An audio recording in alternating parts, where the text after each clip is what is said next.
Ora, and welcome to this Toi Tangata Toi Ako webinar. Ko Irina Korohina toko ingoa, ko Ngāti Porou toko iwi. I am the nutrition kaiarahi here at Toi Tangata. Toi Tangata, we are a Maori agency which develops, delivers and champions kaupapa Maori approaches to health, movement and nutrition. We specialise in positive health and work hard to create meaningful connections to kaupapa oranga Māori. So if you'd like to find out more about us, please jump on our Facebook page and like us, or alternatively you can go to our website. We're at www.toitangata.co.nz. So today on the Toi Tangata virtual couch we have the Ola Ora research team. And as part of that team, we've got the principal investigator, Dr. Lisa Tamorenga, who's from Ngāti Whātua and Te Rarawa, and is currently working at the University of Otago. We've got Toi Tangata, who are the community partners in the research project, and the leads within that are Crystal Pekipo. Crystal is from Ngāti Kahungunu, and Suare Burrell, Ngāti Ranginui, Maniapoto, and Leila Linden Tonga, Ngāti Porou. So Ola Ora is a research project that is funded by the Healthier Lives He Oranga Hauora National Science Challenge, and the study works in partnership with Maori and Pacifica communities to create and design a mobile health tool that aims to reduce the risk of heart disease, obesity and diabetes in Maori and Pacific Islanders. So in this panel webinar, the team will look at the development and exploration of the Ola Ora tool, and will share lessons learned and their application within the research project, and the extent that and also to extend our collective understanding of the contribution that mātauranga Māori can make to contemporary nutrition and physical activity movements. So the webinar will run for an hour, and if you have any questions, please feel free to use the Q&A and chat functions within the Zoom, and the team will endeavour to answer them as we go along. So I'll now hand you over to Dr. Lisa Tamorenga. Over to you, Lisa. Aiming to design and evaluate a culturally tailored, personal in-health lifestyle support program for Māori and Pacific communities. And today we're going to be talking to you about our journey as the Māori research team. This project came out of one of the national science challenges. So there are 10 or 11 national science challenges which get quite a lot of money. They were set up 4 years, well, I think they started emerging about 5 years ago, and the aim is to get researchers from all around the country working together to solve some of the really big questions that face society. And I became involved with the NIHI group at Auckland University, who were part of the Healthier Lives National Science Challenge, and had received some funding here to do some work in this mobile health space. For those of you who don't know, mobile health or mHealth is a tool that's used to describe the delivery of health services or products or advice to users through mobile tools like mobile phones or websites, wearable devices like your Fitbit watch, that sort of thing. The project, when we started talking about it, we'd already received the funding, or NIHI had got funding and approval from the Ministry for Business, Innovation and Enterprise, or Employment, can't remember what it is. But we were very keen that this research actually not be some sort of researcher-led program where we have some good ideas and we try to apply our good ideas that we've learned about from international research to our Māori communities and hope that it works. We collectively thought that we'd have a lot better success if we tried to introduce a much more participatory research process working in partnership with Māori and Pacifica communities to design something together that was informed, I guess, by our research understanding, partly, but also had just as much input from the community that the tool was going to be designed for, because they would have much better knowledge about what would work for them and what they needed. And so we, at that time, co-design was this new concept that was starting to be thrown around a lot more, and we thought that really matched up with our desire to work collaboratively, and also we thought it seemed like it might be a good fit with Kaupapa Māori research practices. It's a bit of a shame that the research didn't start right from the real initiation of the idea as a partnership, but having said that, Leonie Matui, who was the CEO, I think you call it, of Toi Tangata in those days, had certainly been part of those early discussions and had expressed interest in working together with Nihi. So, you know, if we were doing it again, we would start actually with Toi Tangata as a lead partner, really driving the research. But we've done our best within the constraints of the research and have managed to bring together a team of collaborators to learn new ways of developing health research for our communities that we think will be more effective. Next slide, I think, might be useful here. So this is our research team. Toi Tangata is very central as the lead Māori community partner, and you can see in this photo we've got Crystal and Soari, Dario, and other team members at Toi Tangata here. We have Debbie Goodwin, who's a PhD student, who's done a lot of work for many years as an evaluator, so she's working with us on the project.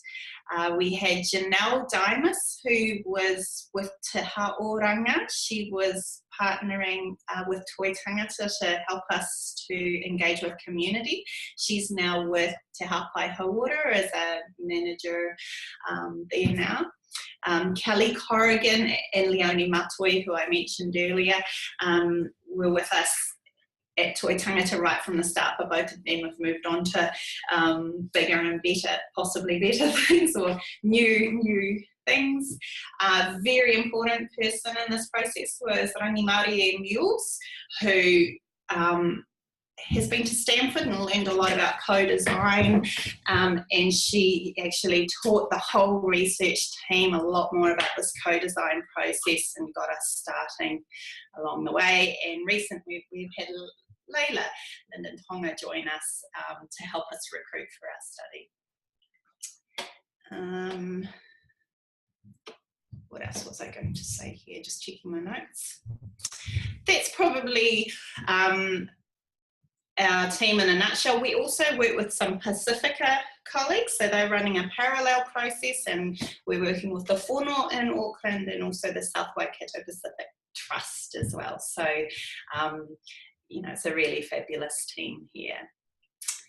And I think we can move on now to slide 4, and I'll hand you over to Crystal, who has been our most pivotal member of our research team, who has really led the interface with our Māori communities and helped us to hear from them about what they want in an mHealth tool, what are the issues that are most important, and feeding back their viewpoints to us and the research team to try and build the tool.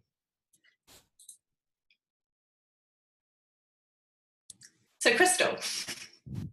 Kia ora tātou, ko Crystal Piki po tōku ingoa, he uri tēnei no ngā te kahununu, ngā te wara, ngā te tāne mauta, tēnā tātou. So I'm speaking here from the sunny Hawke's Bay, but it's not so sunny at the moment, from a little rural town called Otane, so kia ora whānau out there across the country. So my role for Toi Tangata, I work for Toi Tangata, and my role was as a community coordinator. And at the time during this research project, I resided in a little community called Waiwhetu in Lower Hutt, and I worked alongside our Waiwhetu community to help develop an ideal mobile health tool from their perspective.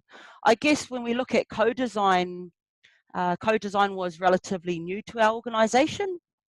So when we took on this research project, we were pretty thankful enough to have the skills of Rangi Māori and Mills, and you know, her skills were able to direct us through this whole new concept of a co-design approach.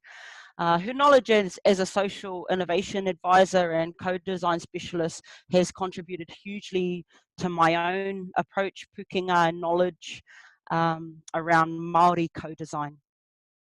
So one of the key learnings from this experience with Rangi Māori was understanding that we're merely just facilitators of the co-design space. So one of the key learnings was actually just holding a space for whānau, a safe space for whānau to share some of their insights and their experiences around hauora.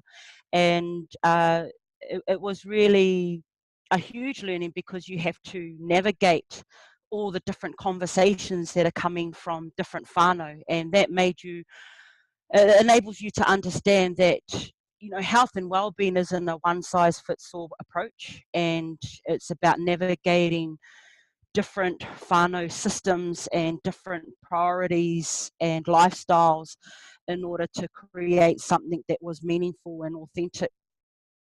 So from these learnings of co-design through a Māori perspective, the Te Hekenga model was created.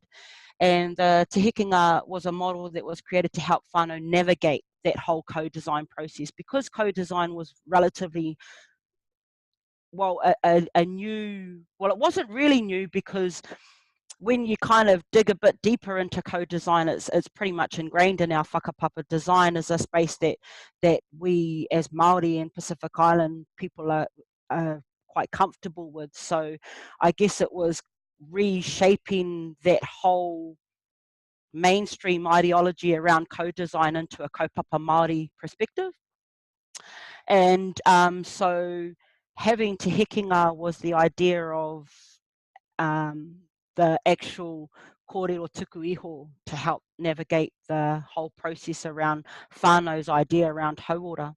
So the idea behind the model was the understanding that a lot of our narratives or pūrākau already hold processes, values and perspectives, and this was a way to guide in which, you know, we conduct ourselves. So all our pūrākau, our whakatauki, they send messages in terms of how we conduct ourselves. So this was an idea around using our kōrero tuku iho to navigate the process with our whānau. So it kind of removed me away as a facilitator, and it let the whole kōrero facilitate that process.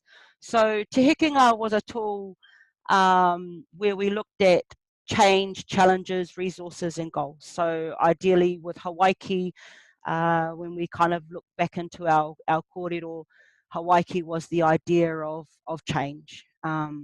Contributing factors back then was overpopulation, warfare, and so our people needed change. And then it was decided that they would journey on the waka haurua, and they traversed the great oceans of Kiwa, and then obviously they landed in Aotearoa, and that's a little picture that my son drew when he was about 5 years old, and he cut it out because he was quite proud of being a descendant of Maui. So so what we're going to do in this, what we've decided in this webinar, is we're actually going to use Te Hekenga to navigate our own experiences in this research project. So I'm just going to hand it over to Lisa to talk about the background of originally WellText project, but the Ora Ola.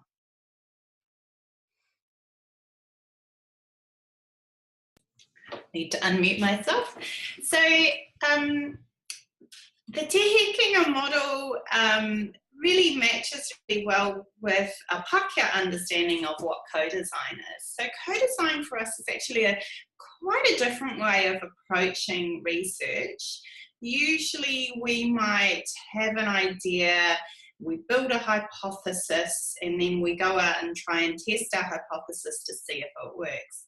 With co-design, co-design has been used to design maybe tools or services or inventions for communities that might meet some of the needs that they have, and it has been applied more recently for designing health services or even research projects that are going to be more successful. So what you do in co-design is first, before you really come up with a clear idea of what you want to do, you go out and you talk to the community to find out what it is that is really motivating or driving them.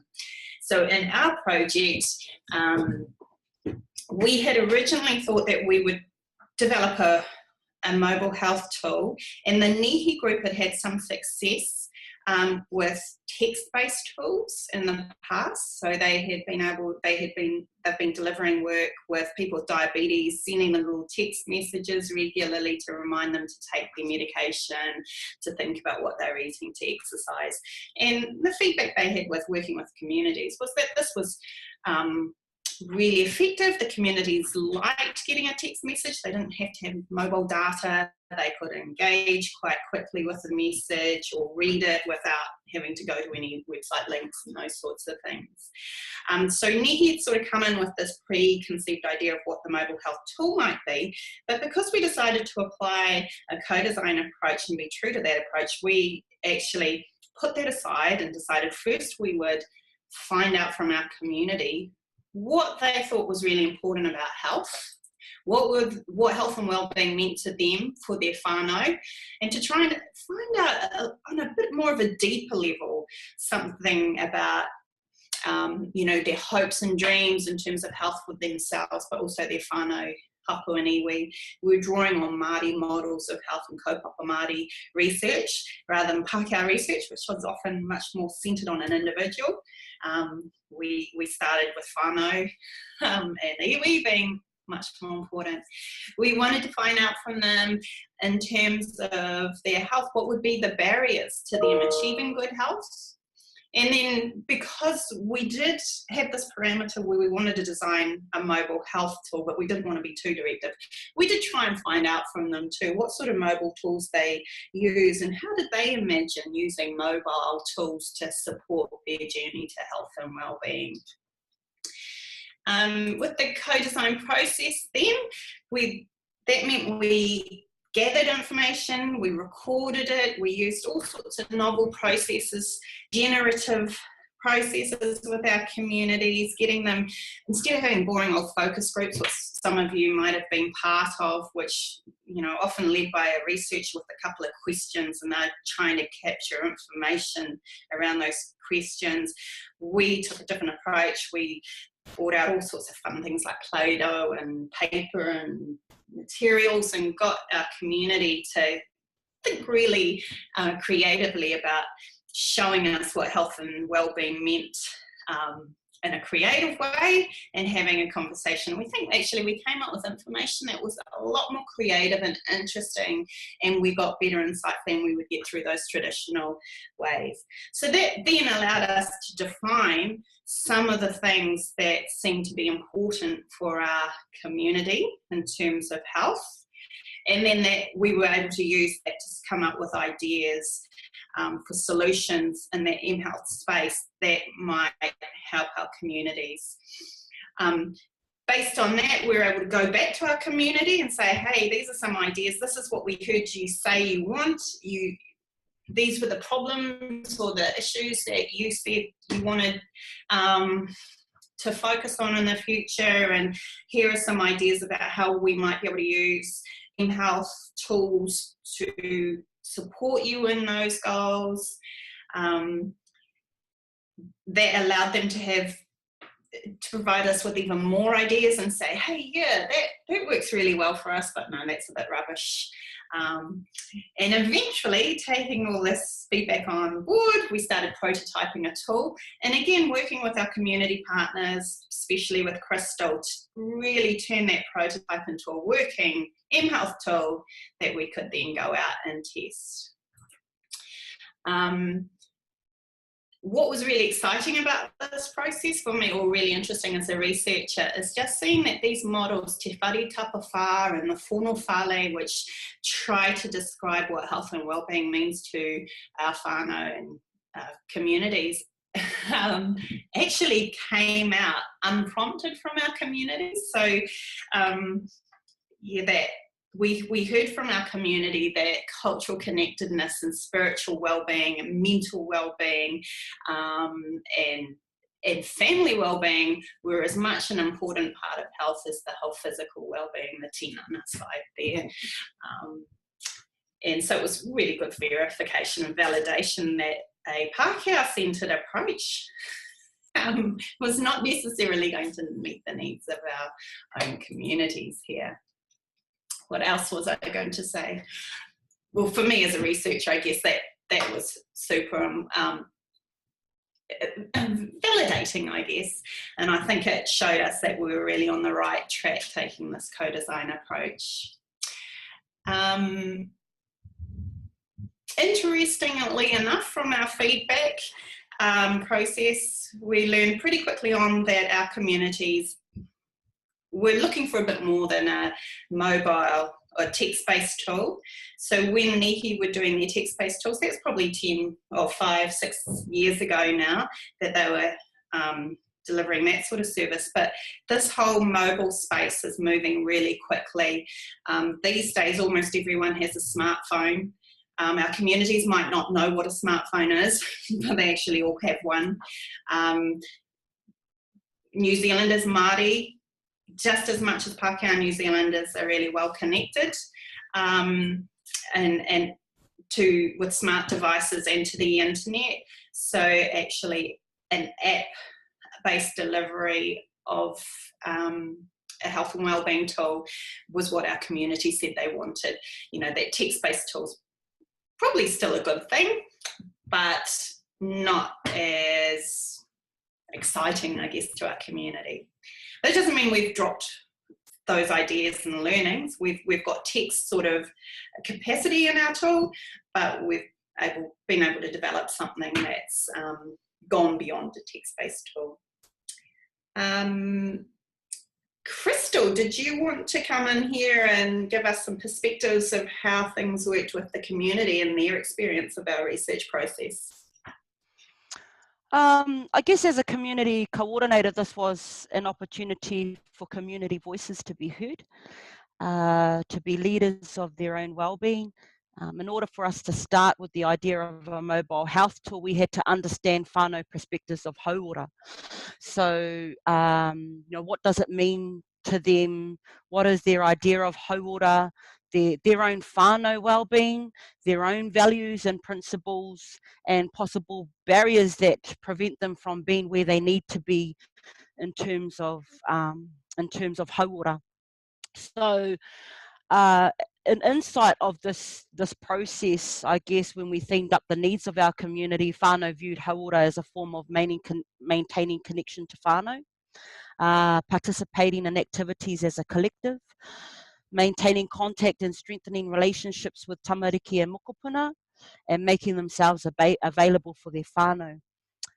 Communication was another need identified through our whānau wānanga, and there was a concern with the rise and use of electronics and social media that communication had become harder, and particularly with rangatahi, and because half of the communication is via text or Facebook messaging or social media.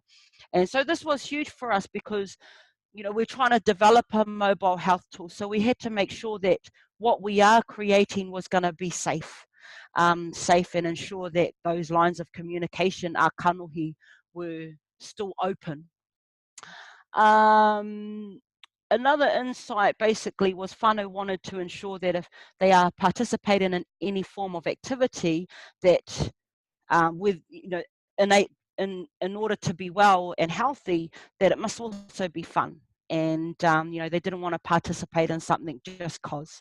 So those were some huge insights into the journey from a community perspective, or some of the insights that I was privileged to hear from our whānau. Suari, Leila, is there anything, is some insights in terms of the journey for yourselves?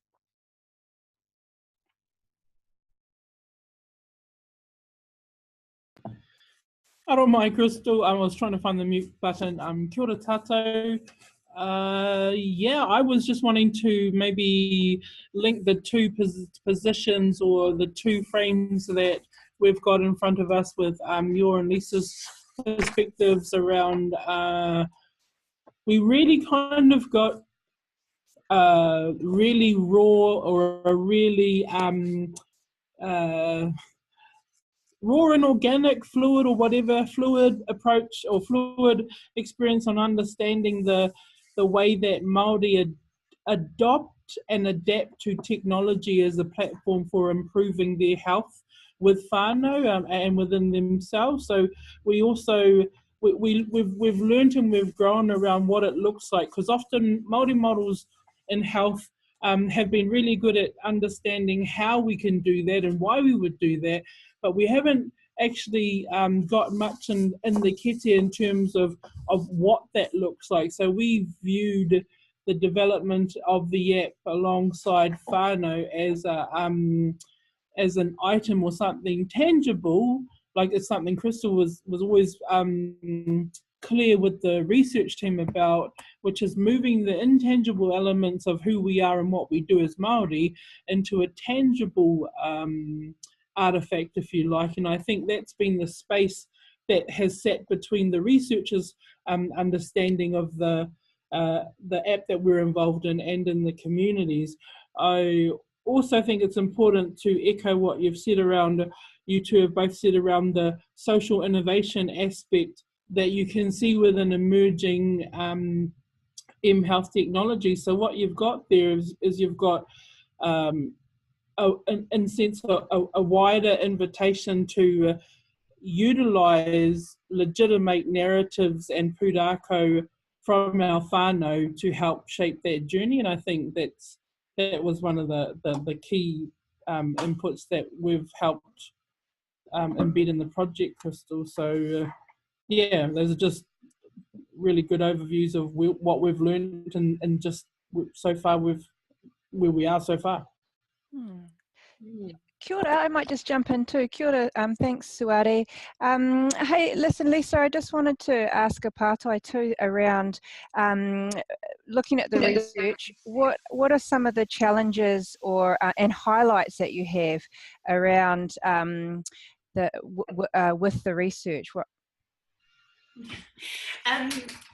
It can be, really, it's been a good place to be in this research. I've found myself being really the interface between our community researchers that bring a very strong Māori lens, community-based focus to the work that they do, and a group of largely Pākehā researchers who want their research to make a difference for Māori. They want to be able to share their knowledge and experience, but are very aware of their limitations and that the way they see things and do things may not actually match up well with a Pākehā or Māori worldview. So at times for me, it could be challenging trying to pass on the views of both teams to the other team in a way that maintains face or power for both groups. To say to the Nihi group, I don't think this is working well with our community, but also to say to our Māori team, sometimes, our Pākehā researchers have these limitations placed on them. For instance, Cleona, who's the overall project head, she is responsible for a $2.4 million budget that comes from MBIE. So she has all this pressure that she needs to meet a number of milestones, and that can be quite scary when you're dealing with that large amount of money. But on the other hand, our community partners, Toi Tangata, have to work within the constraints of their communities and what their communities' capacities are to contribute in the timeframes, the different timeframes that they work on. And so it's been a very rewarding exercise managing that. But it hasn't been without challenges, but I think those challenges are what we grow and learn from. So that's been quite exciting. With the co-design process, because we started probably the wrong way, with the funding first and then bringing the team together, and because we hadn't used co-design before as a process, we underestimated the amount of time it might take to do things, and the amount of resources that we might need in terms of money to support our community partners and our community to bring real integrity to the process in the way that we would like it to go. So there wasn't enough time necessarily to continue to feedback, gather information, meet with our communities as much as we would have liked. But what that does mean is next time we try to do a process like this, we'll be much better informed and we'll be able to do it even better. And that's what research does. Research is about learning along the way. We're just hoping that in doing our research and learning, we don't turn our communities off so that they think, oh, that was not a nice process for us. We don't want to join in again.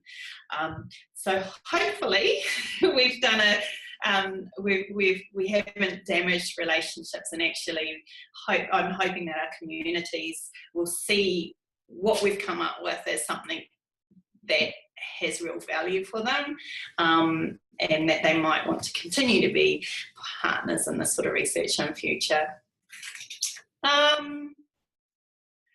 One other thing I guess I might talk about first is we did another challenge for the research team was this issue around intellectual property ownership. So, you know, universities do like to capture intellectual property. You know, they're in the business of patenting research and making sure that the benefits, research benefits that are generated from university researchers and their partners, if it's got the potential to generate wealth or income, they're very careful not to let outsiders come in and steal all that IP really and then benefit, and so that the research team didn't benefit from it. And so, you know, they have all this paperwork and contracts and things to set up IP agreements. But in trying to protect, it also then didn't sit right with our community partners. It felt like maybe Auckland University wanted to keep their IP to themselves. So we had to spend quite a lot of time really working out an intellectual property agreement that worked for both partners, the academics and our Toi Tangata partners, and so that our Toi Tangata partners were confident that Auckland wasn't going to run off with their IP, all the Hekenga stories. That you know, Toi Tanga have provided a lot of information on recipes and physical activity resources that they've developed over years working with our communities as well. So, you know, I don't think the Auckland team really wanted to steal that, but we had to make sure that on paper, Toi Tangata were really confident that they were well protected. Crystal, did you want to add anything to that, or Suari?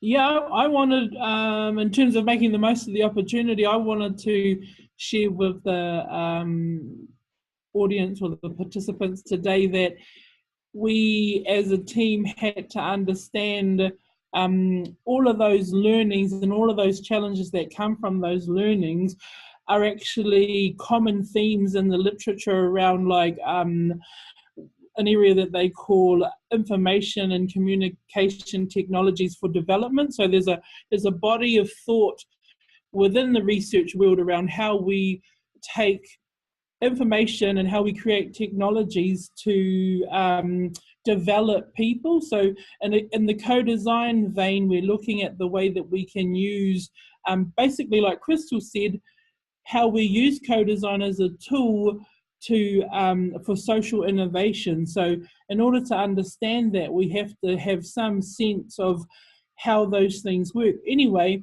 our learnings have kind of fallen directly on the key themes within that literature, which talks about there are 5 main areas that we're concerned with here, which is around stakeholders. So the ability of stakeholders to participate and who counts as in and out, the nature of the context being important to any kind of information or communication tool that you develop. Then there's also the idea of the notion of ownership and who owns that. So we come across that, and also most importantly and Crystal will touch on it in the next couple of slides, is the idea of sustainability and social learning that comes from it. So we've seen our whānau come through, we've heard and been told and seen the way that each Māori whānau or participant is having a tutu, because that's what we do with the tool, and that's been one of the awesome learnings for us as a research team in Toi Tangata. And I just want to say something about the IP stuff. So IP is an ongoing issue in research since forever and a day, and it will continue to be that way. I think what's changed now, though, and the difference between IP discussions, say, 10 years ago and IP discussions today, is that people are more aware of their rights. They're more aware of, culturally, they have become more astute. And Māori are that way, and so our children will be, and so on and so on. So yeah, the IP issues will never go away. I just think it's exciting that we are beginning to broach these discussions in line with tikanga and the sharing of our whakapapa, of our pūrākau, and all of those things that make us Māori, that make us Indigenous. So, it's an exciting time. And when we add to being more culturally aware and astute, we are more digitally savvy. We are digital natives, and we are it's fast becoming that way. So, when we take something like this in-health tool and add to it the discussions that are already happening, not just in hauora, but education, environmental protection, all of it, it's, none of it's disconnected. Because I think what we're saying and we're learning is that the device becomes the social learning platform for things that that already exist and that are a part of our cultural framework and how we work. I think when I think about it too, like I've on the backdrop of this project and trying to be in that space, when we talk about branding or when we talk about an experience, those things are intrinsic part of the way that Māori operate and are inseparable from us, because we're not the only ones. I'll note that, but we do have multi-dimensional roles and responsibilities within our Māori, within the way that we live our Māori lives. So it was my revelation to myself, and I'll share it with you, that when we talk about branding, that's really just a story, and the ability for the story to grow, reach, and impact others will determine how well you're living, which is why everyone should buy an apple. Jokes, got it. Apple for life. Anyway, I'll hand it back to someone else. Yeah, sorry, just looking at the comments there. So someone has mentioned that, I'm concerned that we have a focus on IP when I would have thought it should be viewed as open source, and as a community, it is good for all. Absolutely right. I think and some of the interactions I'm having with different cluster groups is the concern around their individual stories that are unique to their own whānau being collected, counted, researched and shelved, and possibly for a rainy day. What their concern is what are you going to do with that? That's our taonga tuku iho, and you have collected it inside this digital repository, and we want to know that it will continue to benefit us and mai uri going forward. And so when you have, our target was to get 640 individual Māori signed up and subscribing to this test, or to the validating the model, that we have collected 640 individual whakapapa to hauora. So we're not talking about, my brother, sister, auntie, but your whakapapa to your journey to your own hauora as at today. And the hope is that this tool will enhance that moving forward. But the concern that I'm hearing from different groups is that they don't want that sitting in a shelf in a university inside a book when it belongs to them. So this will be open source, but when we kind of drill down into the depths of taonga for different people, it's different for each person. Could just jump in here. Right from the, early on in the design, we were very conscious that there's a lot of IP out there that's specific to a hapu or iwi, and our community, people using this tool, might not want to share that information more broadly. But on the other hand, because it was a National Science Challenge, we were challenged to come up with a tool that would meet the needs of Māori across New Zealand, not just a specific iwi or hapu. And so we took that into account in the design of our tools, so that individuals using the tool can connect with whānau or whoever they choose to using the tool, or eventually they will be, and they can share their own information or stories publicly or keep it privately to their own whānau groups. So, and the information that populates this tool is customizable. So it's not, that information is never going to be owned by the researchers, even toi tangata. That information will be owned by the community themselves. But I think also with, this, we do want open source, but we don't want businesses, big multinational corporations, going and taking our information and data and making millions of dollars while our whānau have to pay for things like that. So I think it is really important to make sure that we consider these issues along the way, and it doesn't come back to bite us.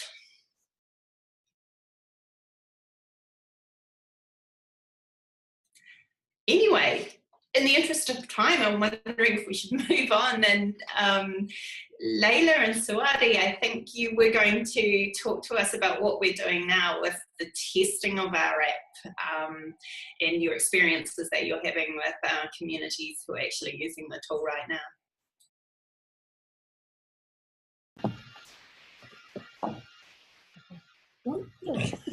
Okay, so we're almost to we're going through the recruitment process, and that started the beginning of the year. We're a good way along now, but we are needing to complete registration and recruitment of the last few numbers of clusters, so that the trial phase will continue through till about September. Mm-hmm. Yeah, through to September of this year. And once that's completed, we should have some data and statistics as to how many people find it useful and how many people don't. So part of that trial phase is enlisting groups of 20, and some of you have already signed up, others are on their way, and some are even partway through the 12-week trial period. And each of the groups that will be us being signed up will be separated. So in that diagram, we've got the urban, rural and provincial stratas. So we wanted to collect clusters in those three areas. I don't need to tell you that, rural Māori live very differently to urban Māori. And so we wanted to see if any of those differences could be like a protective factor to one's hauora. And then, of course, we randomise the groups as they come through, and they are assigned to either the intervention or the control group. Mm-hmm. So our intervention groups will have access to the app over a period of 12 weeks. They'll be surveyed at the beginning, then about a month in, and then at the very end to just kind of, and these questions they're more health focused questions. That'll help give some insight to the researchers around behaviours and activities for health and wellness in line with use of the tool. So for those in the control group, they won't have access to the mHealth tool or to the app, the mobile app, but they will still have the ability to, they'll be given basic information, some information, just not as much as those in the intervention group. And they will have an opportunity as well to complete the surveys at the sign up, 4 weeks, and then at the end. So we were looking for 32 community clusters across the country, and we're about done. We've got the 32, and each of those groups are at different stages of their 12-week trial phase, and we'll be working with them extensively to get them across that 12-week. So Layla and Crystal have been leading that charge, and the one of the things we didn't note in the learnings, or it really has become the kete, or the learning journey, in which we understand the way that Māori adopt, utilise and share digital technologies in relation to their health or hauora. So that's a really empty field at the moment, because we've got the convergence of all this new technology, different people at different stages in their confidence and competence with it. So we've really had to try and work on that, and we've got our groups, but the biggest thing has been about actually getting them in, signed, and completing the milestones that are expected in the project. And so that's just one of the realities of handling that. And our own reflection, which we want to write up about no doubt later, is around so when we look at recruitment and we accept that the recruitment will look like X, Y, and Z, we actually have to be strong advocates and stewards over the concept that to engage Māori is very, very different. So we talk about it constantly in the office around, so if we're a Māori workforce development provider, which we are, and we're a Māori research platform as well, when we do research, it's not that it's harder, it's just that it operates differently, because you're engaging with people who are on different who are in different places and different relationships to research processes for one, and to digital technology. So if you've got Māori living rurally who want to participate, then similar to our Pacific Island cousins in the research project, data use was definitely an issue. The data connectivity full stop becomes an issue on whether they can participate. So it's just to segue off into, this is what we're doing, but this is how it's actually worked, and these are where our thoughts are about getting participants in. So finding a Māori, not a problem. Getting them to move through and complete the process respectfully, not so much. So for example, we were encountering people's expectations of being part of the study, using digital technology to improve their hauora. So when we've got our elderly Kaumā generations who don't have an active email address, because this is a digital mobile tool, an email was absolutely essential. That was probably our one, unfortunately, and a cell phone. But emails and texts are the one most trusted form of communication with this particular study. And so when you have whānau who don't have an active email address, creating one for them posed some challenges in that one of the other whānau members will say, oh look, I'll just, we'll create a new Gmail account for them, which was fantastic, because it meant we could get them on a table like this and have them registered and signed up. They would be in the system, and the system would begin generating email reminders sending a survey in 4 weeks' time, and so on and so forth across the 12-week trial phase. So when this person who didn't have an email to start with finally suddenly got one, but didn't know how to get in there and respond to the emails and answer the surveys, that presented challenges for us. So, you know, some of those things, and I'm not saying that everyone is like that, but there was certainly the one or two individuals who presented challenges like that. Others were looking at this idea, this concept of whanaungatanga and how that happens inside the app. You know, does we know what whanaungatanga is? We have different versions of it and practice that ourselves individually, but when you're creating a platform for that to occur on a mobile phone, you know, that's not as easy or straightforward as we think. Kia ora, Leila. I just have a pātai from the participants as well. How do you monitor those who have registered and are using the app? Oh, you're on mute. There you go. Oh, so that would be about the understanding the back end of the app, which is a huge which is a huge space. But in terms of our relationship with them, like each of us within the Toi Tangata Whare have been given cluster leads to recruit and source, and so each week we get a report from the university that indicates how far along they are in terms of registering, in terms of completing the 4-week and the 12-week. So we monitor that remotely, but also are doing the ākanohi stuff. I hope that makes sense. Are there any other questions? Because we're in the dying minutes, and I want people to go through and have a look at the app, because we know, yeah. Oh, we've just got some feedback too that says we have some wahine who absolutely love what the app provides for them and can't stop talking about it. So that's nice feedback. nice. Cheers. It's worth it. Yeah, It's worth so it.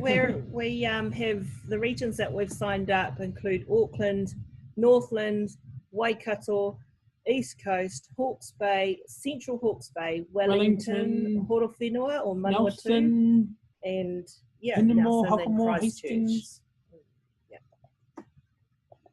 Cool. So I'm just going to jump in quickly, Whānau. There's been some really awesome conversations around the whole trial process, and I just want to touch on the monitoring process is quite an in-depth process in terms of our relationship with the researchers and going through data and ensuring that there's clear communication at all times with our cluster leads or our community leads, and sometimes like Suari said, it's not an easy thing in terms of getting our whānau to complete those questionnaires. One is because is that whole digital literacy. And another thing is, just like when you get a lot of whānau on paper for a sports team or kapahaka, you got them all on paper, but they don't turn up to trainings. It's a bit like that. But it's about finding the right approach for all our different whānau, and that's just putting it in a real term. Sometimes life gets ahead of us as well, and we don't always have that time to spare to check our emails and answer some questionnaires. So that's probably one of the challenges of this research, is actually just getting our whānau to fill in these questionnaires so that we can kind of look at how is our whānau well-being shaped, and what do we need to improve on. But before we head off, I just want to give a quick tour of the actual app. So some of the common themes that came through the whole process around the co-design and the rapid prototyping basically was whānau had a sense of connection to whare tapawhā, and that came out hugely, that mā tauranga Maori whānau connection to tūranga waiwai and family was really huge in terms of measuring well-being. So it wasn't necessarily about eating healthy or going for a run. Basically, it was that whole holistic approach around what whānau well-being looked like for our whānau who participated in the whole co-design approach. So we created, basically the app was created using Whare Tapawhā as a navigation tool. And we also wanted to ensure that whānau had their own autonomy when using a mobile health tool. And when we look at that whole autonomy as basically removing ourselves away from, well, research suggests that this is what you need to do to be well. So Wero was an idea to put in place for whānau to put in their own personal challenges, but also when we look at that whānau connectedness, it was enabling whānau to do wero with other whānau and invite them into that space. When we look at mātauranga, we wanted to know how we could actually do it so there was that reciprocity. And so what we thought of was around tohu and whānau to set their challenge, to set their footsteps around how they were going to achieve that challenge, that wero, and there would be a five kete process. Okay, so you fill your kete 5 times in order to get a tohu. And so the tohu that whānau received wasn't just put there just because, it was a way of how do we actually enhance mātauranga Māori or deliver mātauranga Māori through using technology. And so we've used different tohu such as tiki, such as pohas, to kind of share the knowledge around what the significance of these tohu are. So they're not just receiving a tiki just cause, and we were able to give a bit of a kōrero, a whakapapa kōrero behind each tohu that they receive. So through that we looked at, so obviously taha tinana, whakapakari tinana, some ideas around how you can enhance your physical activity. These are just ideas, but the main thing that we were aiming for is whānau to actually input their own ideas around what an ideal physical activity would look like for yourself and your whānau. Some kōrero around wai and kai, origins of kai, and there's also a space where you can actually go in and search the local markets and vegetables within your own rohe.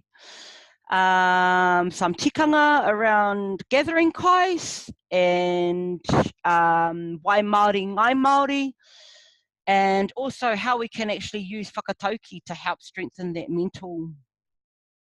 mental awareness. So basically that's a 32-minute tour. That's a 2-minute tour on the app, and obviously whānau, there's the intervention and the control, which has been a challenge to navigate. Intervention, you get the full access to the app, and control, you get the messaging. And so that's been a bit of a challenge to navigate in order for our whānau to understand, because some of them kind of ask, why am I getting a questionnaire when I don't get full access to the app? And so this was just a way of our researchers to measure the effectiveness of the app for those that use it versus those that don't. Does anyone else want to touch on? I think we're so as you can see, as you can see, whānau, this is a bit of a te tepu styles. Ask your aunties. But is there any pātai that have come through? No, doesn't just people sending in some good feedback. I think people, like some of the comments I've been getting is they really love the idea of recipe, the tohutau, the recipe sharing that happens. So there is a limited database on there where you can type in things like kutai, press search, and it'll bring you up whatever there is in there. If it's, and if it's something that you want to have a go at, give it a go. But if you've got, an amazing foolproof toroi recipe, there's the ability to load that up. And That's again, cool. like Lisa was saying, for sharing within your own whānau rōpū, or you can make it available within the database. We actually do have, that's cool to have that functionality. We've got one more pātai. When and where will the results from the study come out? Okay, so that, maybe I can answer that one. What we've got to do is finish the evaluation. So right now we're testing this app to see if it makes a difference, and we're measuring a whole pile of things just through questionnaires that we've collected on the app. So some of those are around whether we've seen changes in physical activity in fruits and vegetables, but we've also developed our own questionnaire to try and measure whānau ora and the health values that we think our participants find important. So we're looking at whether participants consider their family are more connected, are their family more well, are they more confident being physically active, do they feel more culturally connected, those sorts of things as well. So that data, we'll start to analyse that when all of our people recruited into the study are finished using the app, so that will be after September. And the NIHI group are pretty quick and speedy at analysing and writing up data. So, hopefully we will have some maybe some scientific papers out in publication early next year, but we'll start to do some roadshows and give some feedback to community groups, health professionals, all sorts of things, showing them what we found. And we're also planning how we might disseminate our information to communities. We're very aware that we don't want to go out to our communities and say, oh, this is what we found, but not have anything to offer you.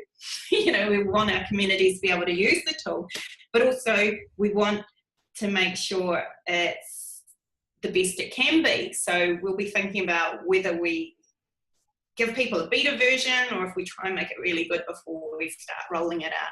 And of course, we then need to look at how Toi Tangata and NIHI and the Ministry of Health see this being funded into the long term, because it does take a bit of resourcing to keep a system like this running. So we have to work out how we're going to do that too.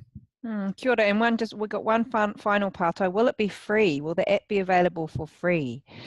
That is my hope, that it will be free. So, best case scenario might be the Ministry of Health will fund the rollout and maybe fund Toi Tangata to manage that process and to keep it updated. But other things we might have to look at are getting sponsors on board, having the odd healthy ad or as part of the app so that we can deliver it free, because I don't think it's going to be any use if you have to pay for it. Yeah, but depends. Maybe the feedback will be that if you pay for it, you're more likely to use it.